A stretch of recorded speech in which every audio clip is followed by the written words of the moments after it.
Today we are going to see first hoisting, like what is the purpose of hoisting, what do we mean by hoisting when it comes to JavaScript, what do we look for when we work with Angular if we are dealing with the hoisting, right? So all the basic questions we will going to try, right? And this is mainly focused on hoisting only. We are not going to take all the JavaScript interview topics. We will have some more session in the coming days for all those. So let me just create a page. Hosting.html.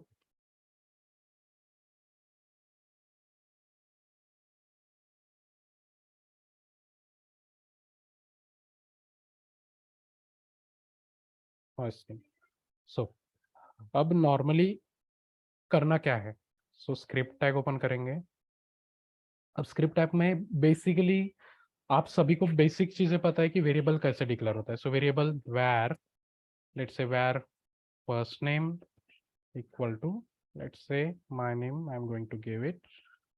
Okay, so we have one variable which we have declared. Variable name is first name and it is initialized with value Chetan, right?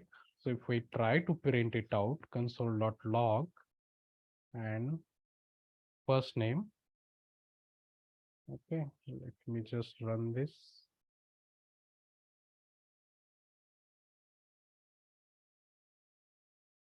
Let me just divide the screen into two sections so we can see the output simultaneously, because we don't have that much coding, just the concept is there, like what hosting is, because these are the questions we are going to face in the interview.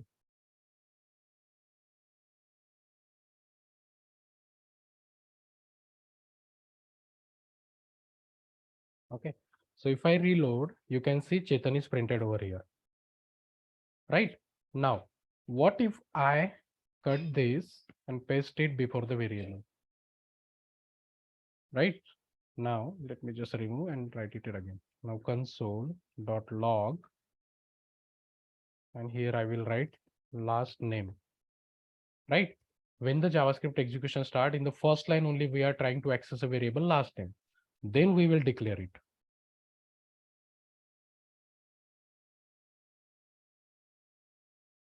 Right? So हमने क्या किया है, variable पहले access किया है, उसके बाद variable declare हुआ है. लाइन नंबर 11 पे अपन ने वेरिएबल एक्सेस किया, उसके बाद लाइन नंबर 12 पे अपन ने वो वेरिएबल को क्रिएट किया और वैल्यू इनिशियलाइज की, और उसके बाद मैं फिर से console.log यहाँ पे लास्ट नेम फिर से प्रिंट करता हूँ. यहाँ पे जस्ट फाइंड आउट करने के लिए स्ट्रिंग देता हूँ before, and this will be after. Let's save and check. So you can see पहले क्या आया, undefined. Okay, so what is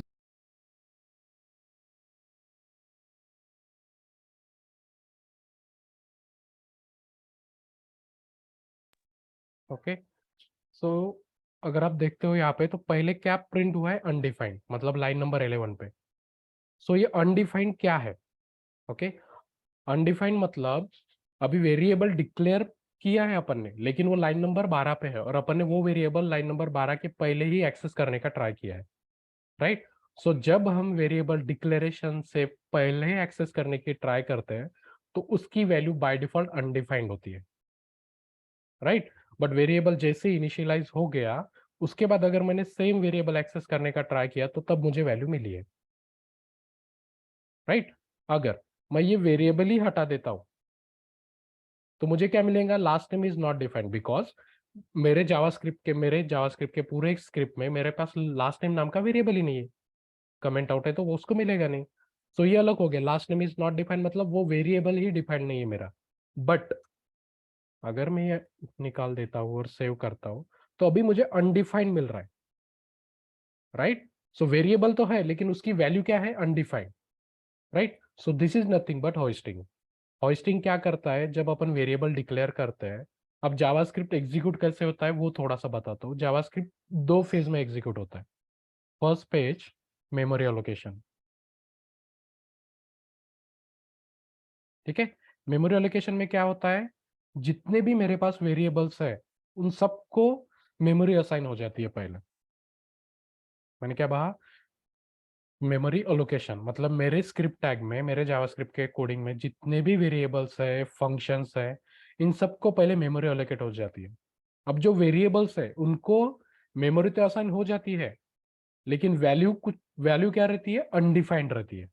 अब ये कैसे होता है वो दिखाता हूँ। जैसे मैं यहाँ पे डिबगर लगाता हूँ। सो अब ये, और उसके बाद अपना नॉर्मल एग्जीक्यूशन। ओके, पहला फेज है मेमोरी एलोकेशन, दूसरा फेज होता है एग्जीक्यूशन, राइट। सो अभी मैंने यहाँ पे जैसे डिबगर लगाया, अभी देखो, अब मैंने जो बोला ना कि वेरिएबल जावास्क्रिप्ट जब एग्जीक्यूट होता है तो दो फेज, तो अभी सिर्फ मेमोरी एलोकेशन देख रहे हैं अपन। तो अब जो ये लास्ट नेम जो अनडिफाइंड आ रहा है, तो अब ये कहाँ से आता है। सो ग्लोबल, यहाँ पे देखो ये दिख रहा है, ग्लोबल होता है यहाँ पे लास्ट नेम, अभी एल नीचे होगा, ये देखो लास्ट नेम दिख रहा है। अपन जितने भी वेरिएबल डिक्लेयर करते हैं ना वो सारे यहाँ पे रहते ग्लोबल में। ग्लोबल मतलब नथिंग बट विंडोज में। ओके, अपना करंट जो विंडो ओपन है उस पे मेमोरी लोकेशन में।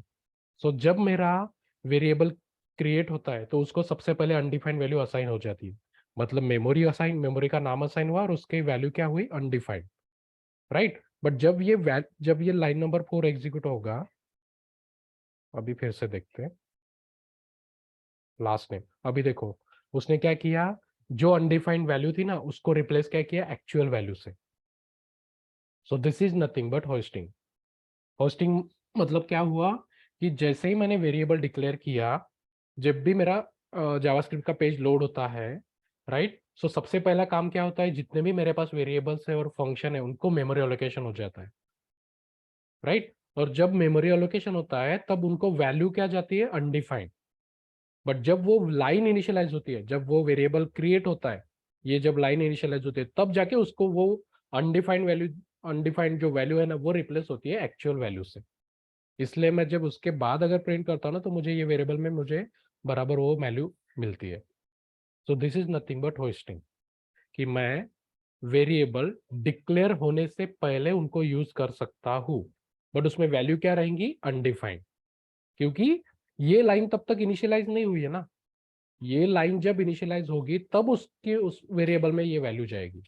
बट उसके पहले क्या वैल्यू रहेगी, अनडिफाइंड, बिकॉज वेरिएबल तो डिक्लेयर हो चुका है, राइट।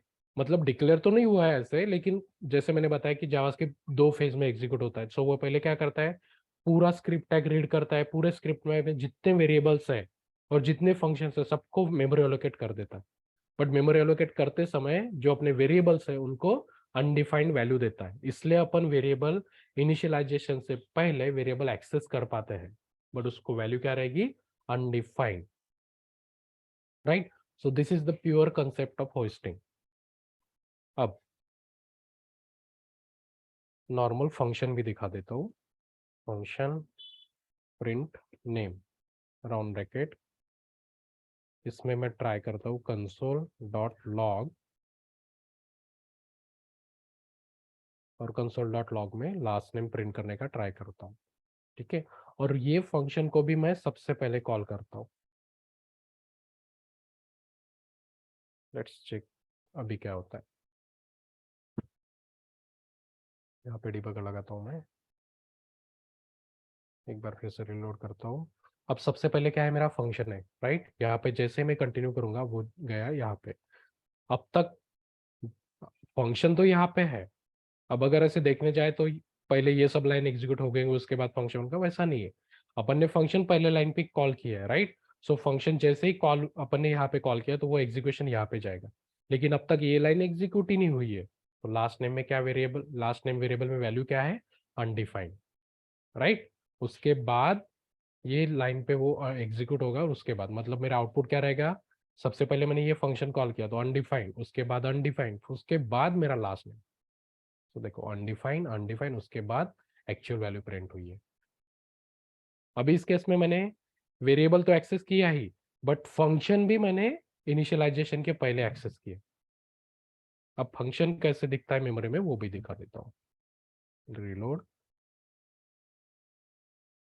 यहाँ पे डिबगर लगाता हूँ मैं लाइन नंबर 11 पे, प्रीलोड ग्लोबल में अपने फंक्शन का नाम है प्रिंट, सो पी के स्टार्टिंग पे होगा।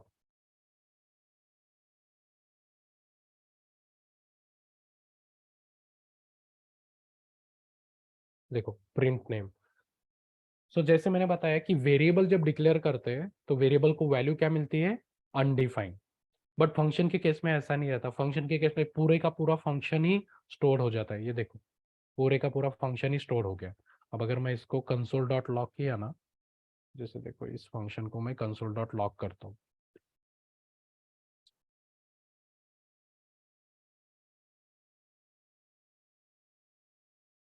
उसके अंदर मैं फंक्शन कर रहा हूँ, देखो एज इट इज फंक्शन मिला मुझे। तो ये वेरिएबल पे क्या हुआ, एज इट इज फंक्शन का पूरा कोड उसने मेमोरी में स्टोर किया, राइट। सो जब भी अपन होस्टिंग का कंसिडर करते हो तो उसमें दो ही चीजें है। वेरिएबल जब डिक्लेयर करते हैं तो उसमें होस्टिंग का कंसेप्ट यूज करके क्या होता है, वेरिएबल को जब मेमोरी एलोकेट होती है तो वो वेरिएबल को वैल्यू अनडिफाइंड जाती है। लेकिन फंक्शन के केस में एज इट इज फंक्शन का पूरा डेफिनेशन स्टोर हो जाता है, राइट। इसलिए मैं जब फंक्शन कॉल करता हूँ तो वो अनडिफाइंड या ऐसा कुछ नहीं बोलता है, डायरेक्टली फंक्शन एग्जीक्यूट हो जाता है। ओके। अब अब वेरिएबल अपन डिक्लेयर कितने वेज से कर सकते हैं, एक तो वैर से कर सकते हैं, दूसरा लेट से कर सकते हैं, लेट फर्स्ट नेम, और कांस्टेंट से कर सकते हैं। So const middle name equal to, okay. So we अभी क्या है, we have three variables, first name, last name और middle name. But first name और मिडल नेम मेरे क्या है, लेट और कॉन्स्ट है। अभी होस्टिंग क्या बोलता है कि वेरिएबल डिक्लेयर करने से पहले भी मैं वेरिएबल को यूज कर सकता हूँ। अभी सेम चीज मैं ये फर्स्ट नेम सबसे पहले ट्राई एक्सेस करने का ट्राई करता हूँ। So console dot log first name plus this. अभी अगर मैंने सेव किया तो देखो क्या बोल रहा है, can not access first name before initialisation. So hoisting तभी सपोर्ट होता है जब अपन ने वेरिएबल वैर से डिक्लेयर किया तो। if hosting will be supported only if we create the variable with var, not with let and const। अभी same error let and const के लिए भी आएगी, लिए लेट का हो गया, अभी कॉन्स्ट का भी देख लेते हैं मिडल नेम। बट अभी पहली लाइन मुझे कमेंट करनी पड़ेगी क्योंकि कोड यहीं पे ब्रेक हो रहा था। अभी देखो मिडल नेम, अभी ऐसे यहाँ पे मैं और भी करता हूँ माउस तो कुछ भी नहीं मिलता मुझे, same error, can not access middle name before its initialisation. So variable declare करने से पहले अपन तभी यूज कर पाते हैं अगर वो वेरिएबल वैर के साथ क्रिएट किया है तो। अगर वो लेट या कॉन्स्ट है तो मैं वेरिएबल पहले यूज नहीं कर सकता, डायरेक्टली उसको एरर मिलेगा, can not access middle name before its initialisation. मतलब उसको वेरिएबल तो मिला है बट उसको पता चला है कि वो वैर एक तो लेट या कॉन्स्टेंट से डिक्लेयर्ड हुआ है। So this is what we can say एकदम बेसिक वाला लॉजिक है होस्टिंग का। होस्टिंग क्या क्या सपोर्ट करता है, मतलब अगर अपन ने वेरिएबल वैर से डिक्लेयर किया तो ही होस्टिंग सपोर्ट होगा।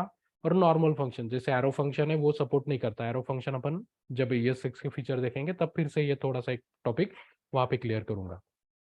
बट ये बेसिक है।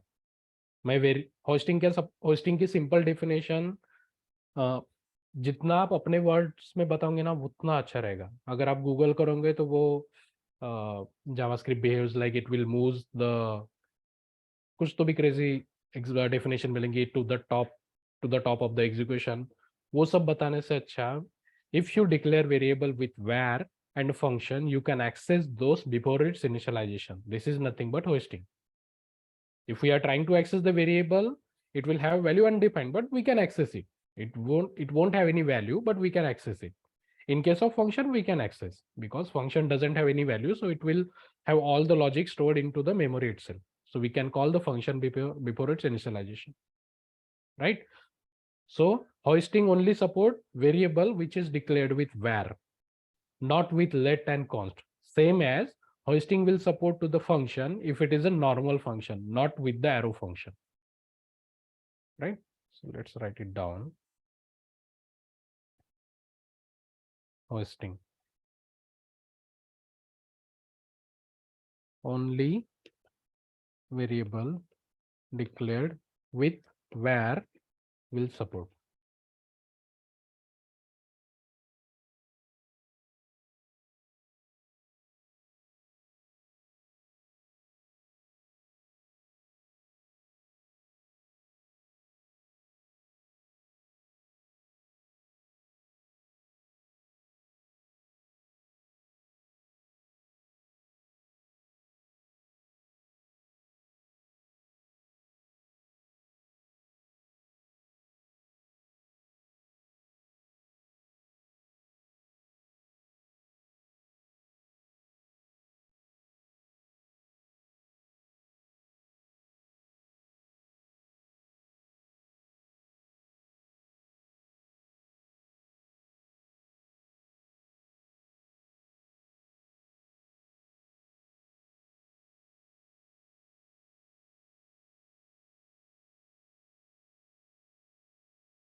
So hoisting will only support if we declare the variable with the var.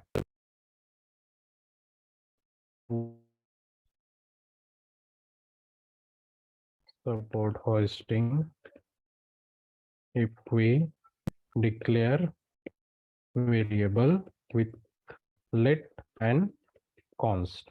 Okay, these are the 2 points of hoisting regarding variable declaration. Now function will support hoisting if we create normal function. Arrow function won't support hoisting. That's it. So these are the only some of the points you have to remember when you are preparing for the interview.